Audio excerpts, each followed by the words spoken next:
प्रिय पाठकगण एबे जो क्रिया चैप्टर आमर पूर्व वीडियो रे जाइथिला से क्रिया चैप्टर पाई कि ताकू आधार करी आमे कारक विभक्ति पढ़िबा जोटा कि तमर अच्छी कौन जे चैप्टरटा टाइटलटा तुम बुलेकी रखाही कर्ता कर्म क्रिया सह संबंध यही खाली लिखिदेले ता भितर टोटाली कारक विभक्ति पड़ौछि।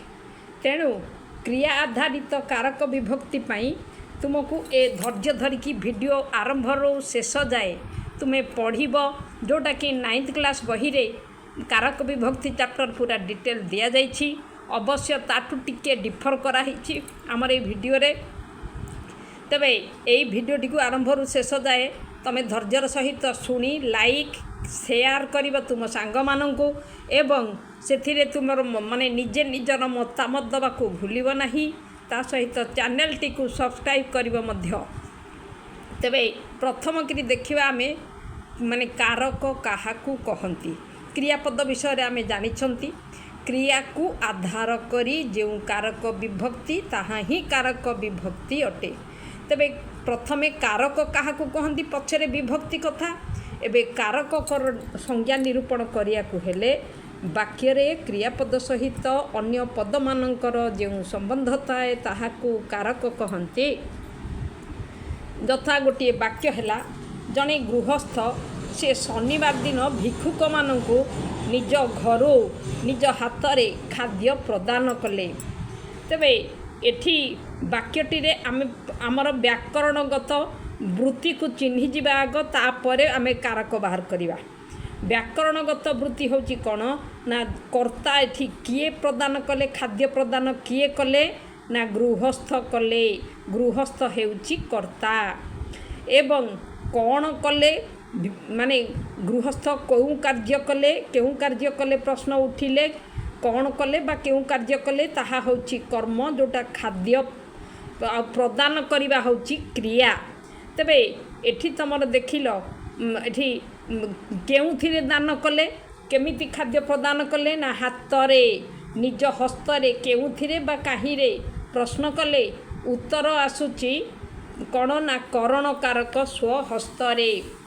तापरे काहाकू प्रदान कले ना एठी मन रखिथिबो जहाकू दान करा जाए से प्रदान बा प्रदान एका मीनिंग जहाकू करा जाए सेटा एठी चतुर्थी विभक्ति संप्रदान को बुझाए।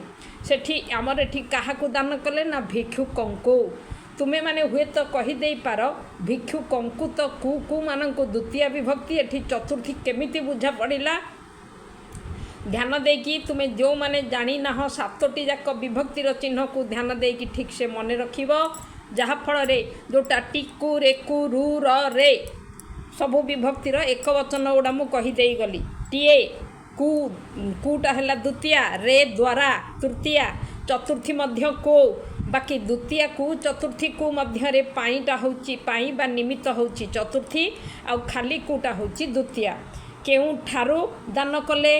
तबे एई भली आमे देखिबा केउ ठारू ना अपादान कारक रु ठारू मन रखिथिबो चतुर्थी परे पंचमी एटा हला रु ठारू घरो घरे थिबा खाद्य को से आनी माने भिक्षुकंकु प्रदान कले। तबे केउ दिन प्रदान कले बा केबे दान कले कहिला क्षणी प्रश्न कले उत्तर होची अधिकरण कारक जोटा शनिवार दिन बुझा पड़ुछि। तेबे प्रदान कले क्रिया हेले एगुड़िक अन्य पद गुड़िक सबुजाक व्याकरणगत वृत्ति संपूर्ण जना पड़गला। एबे ताकू आधार करी आमे 6टी जाक पद देखिले जोटा कि क्रियापद सहित भिन्न भिन्न संबंध रही। तेबे कारक होची आमर टोटाली 6 प्रकार कर्ता कर्म करण संप्रदान अपादान अधिकरण। कर्ता कारक आमे विभक्ति मु पढ़ेला बेले जाई विभक्ति रे कहिबी कर्ता कारक प्रथमा कर्म कारक द्वितीय करणे तृतीय संप्रदाने चतुर्थी अपादाने पंचमी अधिकरणे सप्तमी। एबे वर्तमान देखिबा कर्ता कारक एबे क्रिया को जे करे बा कराए से होची कर्ता कारक। एठी क्रियाटी को तुमे तो समस्त जानिच क्रिया माने आमर धातु जते बेले क्रिया चैप्टर मु पूर्व वीडियो मानक रे देइथिली सेथिरे डिटेल भी दिया तुमको माने गाइडलाइन तुमको सुंदर भाव दि जाइए।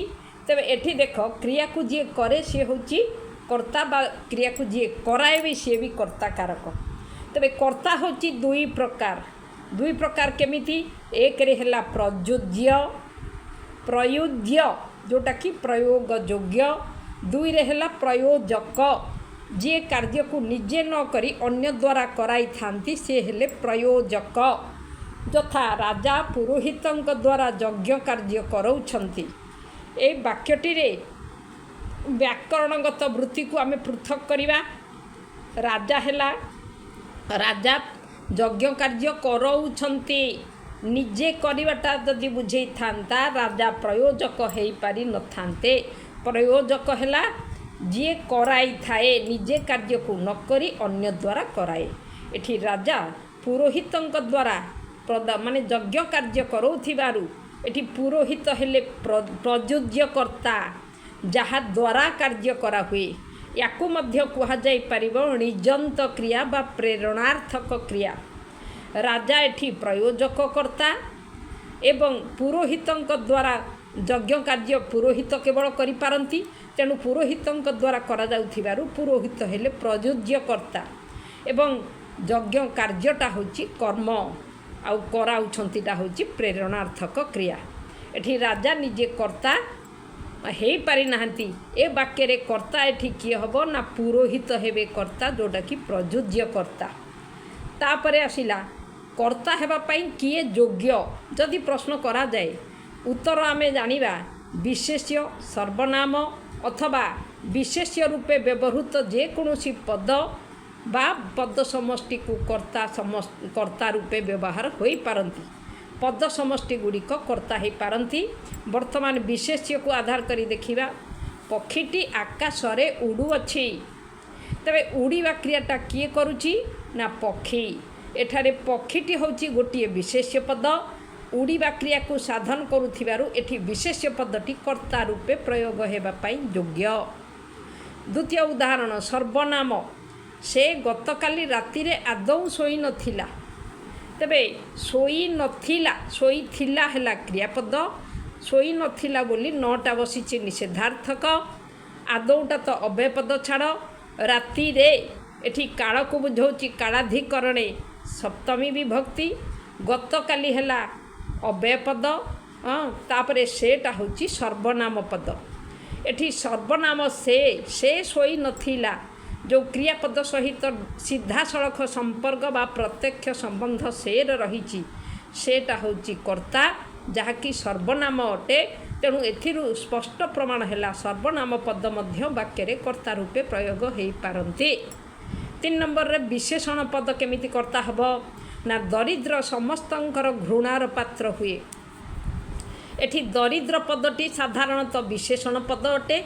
कहीं ना दरिद्र घृणार पात्र समस्ते क्या घृणा करती। समस्ते जदि कर्ता करा जाए दरिद्र को घृणा करती। दरिद्रटा एठी कौन माने दरिद्रटा माने प्रकृत अर्थ रे दरिद्रटा विशेष्य पद हेले एटा विशेषण हब। दरिद्र को विशेष्य कले दरिद्र को समस्ते घृणा करती। एटा कर्म हो जीव सीना किंतु कर्ता रूपे प्रयोग होइछि माने एठी दरिद्र जन समस्तंकर घृणार पात्र हुए। दरिद्रटा एठी विशेषण जनपदटा विशेष्य जोटा लुचिकिरी रहिछे। तबे घृणार पात्र होछि किए ना कर्ता दरिद्र। तापरे खंड वाक्य रे आमर वाक्य माने वाक्य विचार जो 10म श्रेणी बही रे बोर्ड बही रे अछि ताकू जतबेले वीडियो मध्य रे दिया जिवो सेतबेले डिटेल जानि परिबो।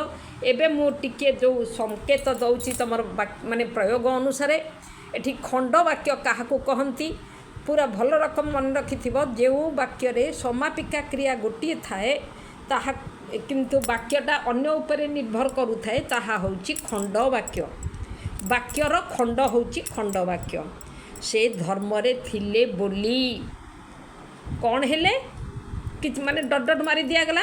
एठी धर्म रे थिले थिलेटा एठी समापिका क्रिया बोलीटा होउछि अव्ययपद। तेणु समापिका क्रिया युक्त अंश से धर्म रे थिले बोली जो वाक्यटी ताहा खंड वाक्य को सूचौछि। यह को पूरण करने निमित्त बा अर्थ संपूर्ण प्रतिपादन निमित्त आमको आउरी पद 2-3टा जोड़ाक पड़ो। ଯାହାକି ସେ ଧର୍ମରେ ଥିଲେ ବୋଲି ବଡ଼ ବିପଦରୁ ମୁକ୍ତ ହେଲେ। ବଡ଼ ବିପଦରୁ ମୁକ୍ତ ହେବାଟା ମଧ୍ୟ କ'ଣ ହେଉଛି ନା ବାକ୍ୟକୁ ସମ୍ପୂର୍ଣ୍ଣ ଅର୍ଥ ପ୍ରକାଶ କରୁଛି। ତାପରେ ବାକ୍ୟାଂଶ କହିଲେ କେତେ ଗୁଡ଼ିଏ ପଦ ଗୁଡ଼ିକ ଏକାଠି ହୋଇଗଲେ ଗୋଟିଏ ବାକ୍ୟାଂଶ ହୁଏ, ଯେଉଁଟାକି ସମାପିକା କ୍ରିୟା ନଥାଇପାରେ। ତେବେ ଆମର ଯେଉଁ ରହିଛି ରୂଢ଼ି ବା ଲୋକବାଣୀ ଏଠି କୁହାଯାଇଛି, ସେହି ଅନୁସାରେ ମୁକୁଟ ମଣ୍ଡିତ ରାଜ ଶିର, ମୁକୁଟ ମଣ୍ଡିତ ରାଜାଙ୍କର ମସ୍ତକ ଡଟ୍ ଡଟ୍ ମାରି ଦିଆହେଇଛି। ଏଇଟା ହେଉଛି କ'ଣ? କିଛି ବାକ୍ୟର ଅର୍ଥ ଜଣାପଡ଼ୁନାହିଁ। ଶାନ୍ତିର ଆସ୍ପଦ ନୁହେଁ। ଏଇ ତିନୋଟି ପଦ ଦେଲା ଫଳରେ ବାକ୍ୟଟି ପୂର୍ଣ୍ଣାଙ୍ଗ ଅର୍ଥ ପ୍ରକାଶ କଲା। ଶାନ୍ତିର ଆସ୍ପଦ, ଆସ୍ପଦ ମିନିଂ ମନେ ରଖିଥିବ ପାଠକ, ସେ ହେଉଛି ସ୍ଥାନ। ତାପରେ କର୍ମକାରକ, କର୍ମକାରକ ହେଉଛି କ'ଣ? କର୍ତ୍ତାର କ୍ରିୟା ସମ୍ପାଦନରେ ଯାହା ପ୍ରଧାନ ଲକ୍ଷ୍ୟ ତାହା କର୍ମକାରକ ଅଟେ। ତେବେ କର୍ତ୍ତାର କ୍ରିୟା ସମ୍ପାଦନରେ ତାହା କର୍ମକାରକ ଅଟେ। ଏହି କର୍ମକୁ ଚିହ୍ନିବା ପାଇଁ କ୍ରିୟାପଦ ପୂର୍ବରେ କ'ଣ, କାହାକୁ, ଭଲକରି ମନେ ରଖିବ, କ'ଣ, କାହାକୁ, କେଉଁଠାକୁ ପ୍ରଭୃତି ଲଗେଇକିରି କର୍ତ୍ତା ଆଧାରରେ ପ୍ରଶ୍ନ ତିଆରି କଲେ ସେ ପ୍ରଶ୍ନର ଯେଉଁ ଉତ୍ତର ଆସେ ତାହା ହିଁ କର୍ମ। ଆମେ ଏବେ ଉଦାହରଣ ମାଧ୍ୟମରେ ଦେଖିବା। ଗୋଟିଏ ଉଦାହରଣ ଅଛି, ବହୁତ ଉଦାହରଣ ଏଭଳି ରହିଛି, ଏଥିରୁ ଗୋଟିଏ ଦିଆଯାଇଛି, ଖାରବେଳ ମଗଧ ଜୟ କରିଥିଲେ। ତୁମେ ଧ୍ୟାନ ଦେଇକି ଦେଖ, ସାଧାରଣତଃ ବାକ୍ୟ ମଧ୍ୟରେ ବିଭକ୍ତିର ଚିହ୍ନ ନଥିଲେ ବି ଆମେ ଭିନ୍ନ ବିଭକ୍ତିକୁ କେମିତି ପୃଥକ କରିବା? ଏଠି ଜୟ କରିଥିଲେ, ମାନେ ଯଦିଓ ଏଇଟା କ୍ରିୟାପଦ ଅଟେ, କିଏ ଜୟ କରିଥିଲେ? ପ୍ରଶ୍ନ କଲେ ଉତ୍ତର ଆସିଲା ଖାରବେଳ। ଖାରବେଳ ଏଠି କର୍ତ୍ତା, ତେଣୁ କ୍ରିୟାପଦ ପୂର୍ବରୁ କ'ଣ ଜୟ କରିଥିଲେ?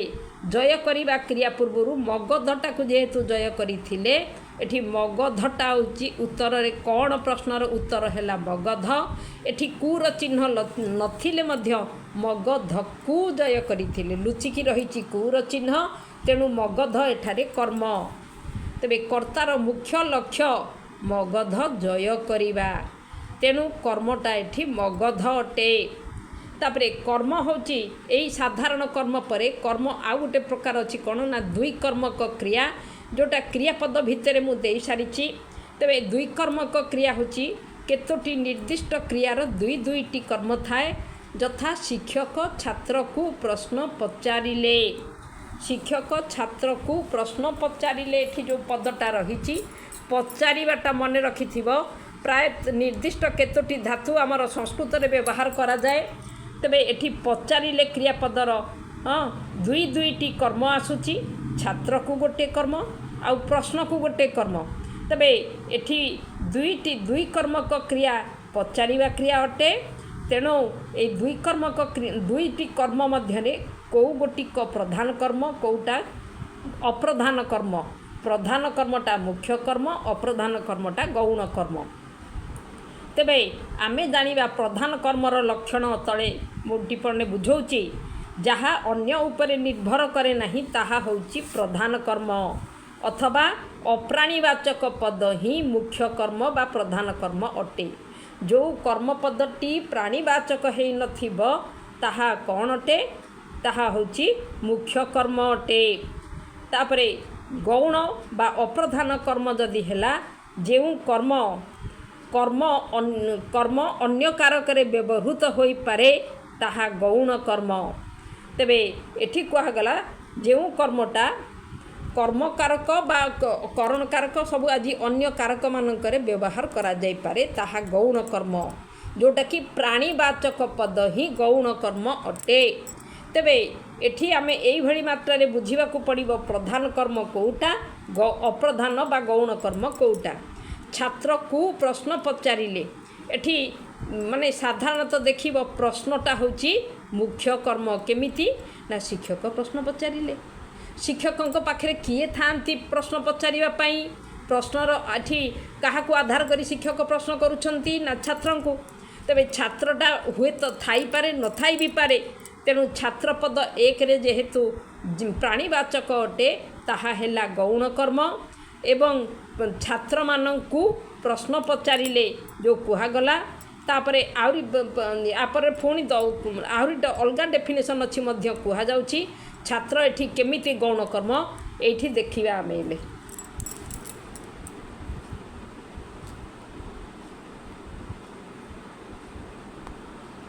ତେବେ କ୍ରିୟାର ଠିକ୍ ପୂର୍ବରୁ ମୁଖ୍ୟ କର୍ମର ପ୍ରୟୋଗ ହୁଏ। ଏଥିରେ ଦ୍ୱିତୀୟ ବିଭକ୍ତିର ଚିହ୍ନ ନଥାଏ। ଏଇଟା ହେଉଛି ଗୋଟେ ନମ୍ବର ପଏଣ୍ଟ। ସେଠି ଦୁଇଟା ନମ୍ବର ପଏଣ୍ଟ କୁହାଇଥିଲା। ତେବେ ଏଠି ଏବେ ଦେଖିଲ ଆଉ ଗୋଟେ ପଏଣ୍ଟ, ଦ୍ୱିତୀୟ ବିଭକ୍ତିର ଚିହ୍ନ ମୁଖ୍ୟ କର୍ମରେ ନଥାଏ। ଗୌଣ କର୍ମରେ ଦ୍ୱିତୀୟ ବିଭକ୍ତିର ଚିହ୍ନ ଥାଏ। ପ୍ରମାଣିତ ଉକ୍ତିରେ ଛାତ୍ରକୁ ଯେହେତୁ ଦ୍ୱିତୀୟ ବିଭକ୍ତି ଚିହ୍ନ ଥିବାରୁ ଏବଂ ଜୀବନ୍ତ ପ୍ରାଣୀ ହେତୁ ଛାତ୍ର ଏଠି ଗୌଣ କର୍ମ ଏବଂ ପ୍ରଶ୍ନ ପଦରେ ଦ୍ୱିତୀୟ ବିଭକ୍ତି ନଥିବାରୁ ପ୍ରଶ୍ନ ପଚାରିଲେ ଏଠି ଦ୍ୱିତୀୟ ବିଭକ୍ତିର ଆବଶ୍ୟକ ନାହିଁ। ତେଣୁ ଦ୍ୱିତୀୟ ବିଭକ୍ତି ନଥିବାରୁ ଏବଂ ପ୍ରଶ୍ନଟା ଯେହେତୁ ଜଡ଼ ଭାବ ତାହା ହେଲା ମୁଖ୍ୟ କର୍ମ। ତେବେ ଏଇଭଳି ମାତ୍ରାରେ ଦ୍ୱିକର୍ମକ କ୍ରିୟାର ପ୍ରୟୋଗ ଆମେ ଦେଖିଲେ। ତାପରେ ଆଉ ଗୋଟେ ପଦ ମାନେ ପଏଣ୍ଟ ହେଉଛି କ'ଣ ନା ବାକ୍ୟ, ଗୋଟିଏ ବାକ୍ୟ ମଧ୍ୟ କେମିତି ବାକ୍ୟରେ ମାନେ କର୍ମପଦ ରୂପେ ବ୍ୟବହାର ହୁଏ ତା'ର ପ୍ରୟୋଗ ଆମେ ଦେଖିବା। ସମସ୍ତେ ଜାଣନ୍ତି ଆଷାଢ଼ ମାସରେ ରଥଯାତ୍ରା ହୁଏ। ଏଠି କର୍ମଟା କେଉଁଟା ଆମେ ଜାଣିଲେ ନା ଆଷାଢ଼ ମାସରେ ରଥଯାତ୍ରା ହୁଏ। ଏଇଟା ଟୋଟାଲ ବାକ୍ୟଟି ହେଉଛି କର୍ମ। ଆଉ ସମସ୍ତେ ଜାଣନ୍ତି, ସମସ୍ତେଟା କର୍ତ୍ତା, ଜାଣନ୍ତିଟା ହେଲା କ୍ରିୟା। ତେବେ ଏଠି ଗୋଟିଏ ବାକ୍ୟ କର୍ମପଦ ରୂପେ ବ୍ୟବହାର ହେବାର ଉଦାହରଣ ତୁମେମାନେ ପାଇଗଲ। ତାପରେ ଆସିବ କରଣ କାରକ। କରଣ କାରକରେ କେମିତି ପ୍ରୟୋଗ ହେଉଛି ଦେଖିବା। ତେବେ କ୍ରିୟା ସାଧନରେ ପ୍ରଧାନ ସହାୟକ ଯିଏ ସେଇଟା ହେଉଛି କରଣ କାରକ। କ୍ରିୟାକୁ ସାଧନ କରିବାରେ ଯିଏ ପ୍ରଧାନ ସହାୟକ। ତେବେ ଏଠି କାଠୁରିଆଟି କୁରାଢ଼ୀରେ ଗଛକୁ କାଟୁଛି। ଏଠି ଜାଣିଥିବ କାଟିବାଟା ହେଉଛି କ୍ରିୟା। ଏଠି ବାକ୍ୟରେ କର୍ମପଦ ହେଉଛି ଗଛ। ଯଦିଓ ଏଠି କୁର ଚିହ୍ନ ଲାଗିକିରି ନାହିଁ, ଅର୍ଥ ଦୃଷ୍ଟିରୁ ତୁମେ ବାହାର କରିଦେଇ ପାରୁଛ ଗଛକୁ କାଟୁଛି। ତେଣୁ କିଏ କାଟୁଛି ପ୍ରଶ୍ନ କଲେ ଉତ୍ତର ଆସିଲା କାଠୁରିଆ। କାଠୁରିଆ ଏଠାରେ କର୍ତ୍ତା ଅଟେ। ଆଉ ଗଛ ହେଲା କର୍ମ। କୁରାଢ଼ୀ ରେ ଦ୍ୱାରା ବୁଝାଉଥିବାରୁ କାଟିବା କ୍ରିୟାଟା କୁରାଢ଼ୀ ଦ୍ୱାରା ହେଉଥିବାରୁ କୁରାଢ଼ୀ ଶବ୍ଦଟା ଏଠି ପ୍ରଧାନ ସହାୟକ, ତେଣୁ କରଣ କାରକ। ନେକ୍ସଟ ଆସିଲା ସମ୍ପ୍ରଦାନ କାରକ। ସମ୍ୟକ ପ୍ରଦୀୟତେ ଯସ୍ମୈ, ଭଲ ଭାବରେ ଯାହାକୁ ପ୍ରଦାନ କରାଯାଏ, ଯାହାକୁ କୌଣସି ବସ୍ତୁ ଠିକ୍ ରୂପେ ଦାନ କରାଯାଏ ତାହା ହେଉଛି ସମ୍ପ୍ରଦାନ କାରକ। ଯଥା ରାଜା ଦରିଦ୍ରମାନଙ୍କୁ ଅନ୍ନଦାନ କଲେ। ଏଠାରେ ଦାନ କରିବା କ୍ରିୟାଟା ଅନ୍ନକୁ ଦାନ କଲେ, ଦରିଦ୍ରମାନଙ୍କୁ ଦାନ କଲେ। ଦାନରେ କର୍ତ୍ତା ରାଜାଙ୍କର ସମ୍ପୂର୍ଣ୍ଣ ଅଧିକାର ଲୋପ ପାଇছে। ଏତିକି ମନେ ରଖିବ, ଯେଉଁ ବ୍ୟକ୍ତି ଦାନ ଦିଅନ୍ତି ଦାତାର ଅଧିକାର ପୁରା ଲୋପ ପାଏ ଆଉ ଗ୍ରହିତାର ଅଧିକାର ସମ୍ପୂର୍ଣ୍ଣ ସାବ୍ୟସ୍ତ ହୁଏ। ମାନେ ଗ୍ରହିତା ସେ ବସ୍ତୁର ଅଧିକାରୀ ପୁରା ହେଇଯାଏ। ଏଠି ମାନେ ଦରିଦ୍ରମାନଙ୍କୁ ଅନ୍ନଦାନ କରୁଥିବାରୁ ଦରିଦ୍ରମାନେ ଅନ୍ନର ଅଧିକାରୀ ହେଲେ, ଅଥଚ ରାଜାଙ୍କର ଅଧିକାର ଲୋପ ପାଇଲା। ତେବେ ପ୍ରଦତ୍ତ ବସ୍ତୁରେ ମାନେ ଦିଆଯାଇଥିବା ବସ୍ତୁରେ ଦାତାର ଅଧିକାର ରହିଲେ ସମ୍ପ୍ରଦାନ କାରକ ଚତୁର୍ଥୀ ବିଭକ୍ତି କ'ଣ ମାନେ ଦାତାର ଯଦି ଅଧିକାର ରହିବ ସେଠି ଚତୁର୍ଥୀ ହେବ ନାହିଁ। କ'ଣ ହେବ ଉଦାହରଣ ଦେଖିବା ନା ଧୋବାକୁ ବସ୍ତ୍ର ଦିଅ।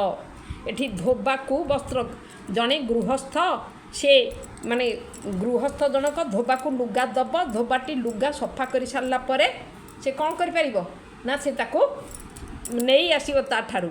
ତେଣୁ ଏଠି କିଛି କ୍ଷଣ ଧୋବାର ଲୁଗା ସହିତ ସମ୍ପର୍କ ରହିଲା। ଏଠି କିଛି କ୍ଷଣ ସମ୍ବନ୍ଧ ରହୁଥିବାରୁ ଧୋବାକୁ ସମ୍ପୂର୍ଣ୍ଣ ଦାନ ବୁଝଉ ନାହିଁ, ତେଣୁ ଚତୁର୍ଥୀ ହେଲା ନାହିଁ, ଦ୍ୱିତୀୟା ହେଲା।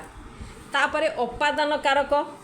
ଅପାଦାନ କାରକ ହେଉଛି କ'ଣ ନା ଯେଉଁ କ୍ରିୟା ଦ୍ୱାରା ଯାହାଠାରୁ ବସ୍ତୁ ବା ବ୍ୟକ୍ତିର ପୃଥକ ହେବାର ଜଣାଯାଏ ସେଠାରେ ଅପାଦାନ କାରକ ହୁଏ। ଯଥା ଗଛରୁ ପତ୍ର ପଡ଼ୁଛେ। ଗଛରୁ ପତ୍ର ପଡ଼ୁଛି, ଏ ବାକ୍ୟରେ ପଡ଼ିବା କ୍ରିୟାଟା ପୃଥକଟାକୁ ପୃଥକ ହେଇଯାଉଛି କ'ଣ ନା ପତ୍ର। ପତ୍ର କେଉଁଥିରୁ ପୃଥକ ହେଉଛି ନା ଗଛରୁ ପୃଥକ ହେଉଛି। ଗଛରୁ ଠାରୁ ଯେହେତୁ ଅପାଦାନ କାରକ ପଞ୍ଚମୀ ବିଭକ୍ତି। ଗଛରୁ କ୍ରିୟାପଦ ପୂର୍ବରୁ କାହାଠାରୁ କେଉଁଠାରୁ ଲଗାଇକିରି ପ୍ରଶ୍ନ କଲେ ଏହି ଅପାଦାନ କାରକ ସଂଜ୍ଞା ହୁଏ। ତେଣୁ ଗଛରୁ ହେଲା କ୍ଷଣି ଏଇଟା ହେଉଛି ଅପାଦାନ କାରକ। ପତ୍ରର ଗଛରୁ ପୃଥକ ହେଉଥିବାରୁ ଏଠି ଗଛଟା ଅପାଦାନ କାରକ ଅଟେ। तेबे आउ अपादान कारक विभिन्न अर्थरे मध्य हुए ताकू आमे देखिबा। प्रथमे आरंभ पदरे शिशुटी बाल्यरू आरंभ करी चतुर। शिशुटी भारी चालाक। चालाक कौन एबे चालाक है कि ना जन्मरू आरंभ करी बाल्यरू आरंभ करी एठी रू ठारू आरंभ पद थिबारु बाल्य ठारू पंचमी कराई। तापरे उत्पत्ति रे क्षीररू घीर उत्पत्ति हुए। एठी क्षीररू उत्पत्ति होउथिबारु एठी घीर उत्पत्ति करा जाउथिबारु घी एठी माने कर्ता अटे। क्षीररू एठी उत्पत्ति शब्द जोगे क्षीर ठारे पंचमी। तापरे विरति पाप कर्मरू विरत हुआ। विरत माने ओहरी आसीबा मने रखिबो। एटा जेउथिरू विरत हुअंती सेठारे पंचमी विभक्ति पाप कर्मरू विरत हुआ। तापरे रक्षा पाइबा ईश्वर धार्मिक को विपदरू रक्षा करन्ते। एठी रक्षा करिबा क्रियापद विपदरू करा जाउथिबारु विपद ठारे पंचमी विभक्ति अपादान पंचमी। तापरे मुक्ति श्रमिक माने शोषणरू मुक्ति पाई संग्राम करन्ती। एठी श्रमिक मानकु जदि शोषण करा जाउथाए तेबे सेमाने केमिति सेथिरु मुक्ति पाइबे सेथिपाई से संग्राम करन्ती। तेणु शोषणरू एठी हैला मुक्ति शब्द पाई पंचमी अपादाने पंचमी। तापरे निवारण पिता पुत्र को कुमार्गरू निवारण कले। माने गोटे बालकटी से खराब बाटरे जाउथिला तांको बापा ताकू कुमार्गरू निवारण निवृत्त कले। कुमार्ग ठारे अपादाने पंचमी निवारण शब्द जोगे। तापरे पराजय पराजय हैला किनी कौन हेची ना गुरु शिष्य ठारू पराजय इच्छा करन्ते। गुरु शिष्य ठारू पराजय इच्छा करन्ते। एठी शिष्य ठारू जेहेतु पराजय इच्छा बुझा पड़ला। एठी कौन बुझा पड़ला ना शिष्यंक ठारू पराजय इच्छा हेथिबारु शिष्य ठारे पंचमी। अंतर्ध्यान माने अंतर्ध्यान होची असुर माने कर्ता। एठी असुर निज माया बलरे करणकारक देवंक सम्मुखरू अंतर्ध्यान होई जाती। देवंक सम्मुखरू अंतर्ध्यान होई जाती। एठी देवंक सम्मुखरू हैला खिनी देवंक सम्मुखरू माने अंतर्ध्यान शब्द जोगे पंचमी हेची। तापरे शेष अधिकरण कारक।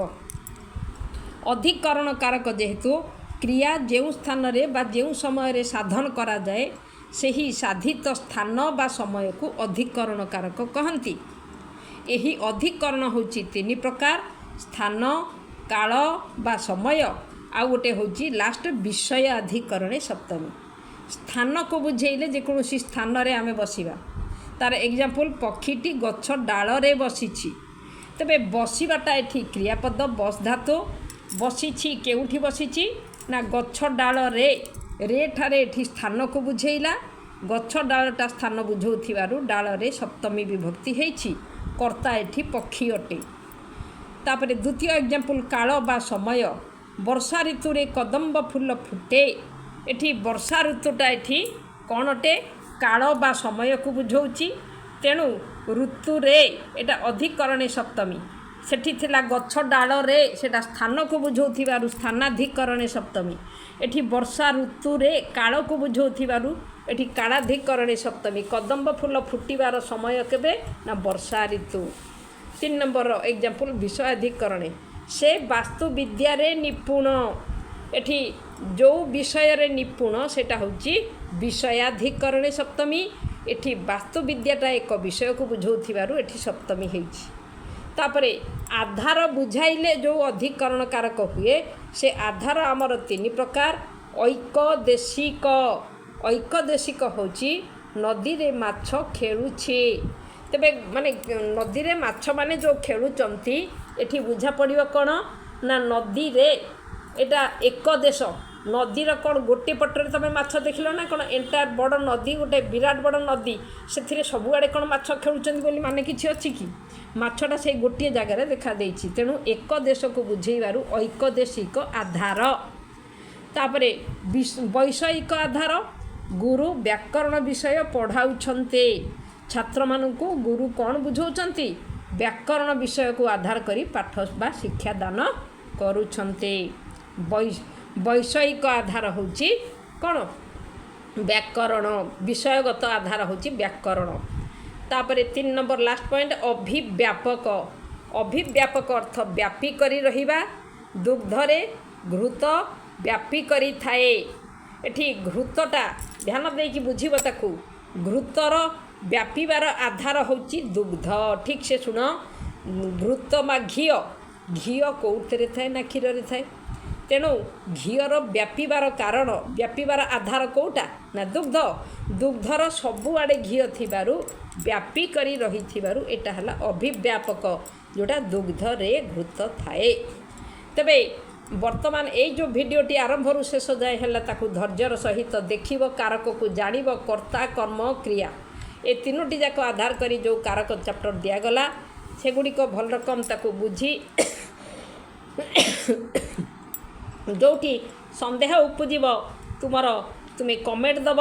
कहीं गोटे पिला कमेंट भी दौन, ध्यान देकी ताकू कमेंट दब। लाइक शेयर कमेंट करने सांगे चैनल टी को सब्सक्राइब कर। आज भिडियोटी एतिकी।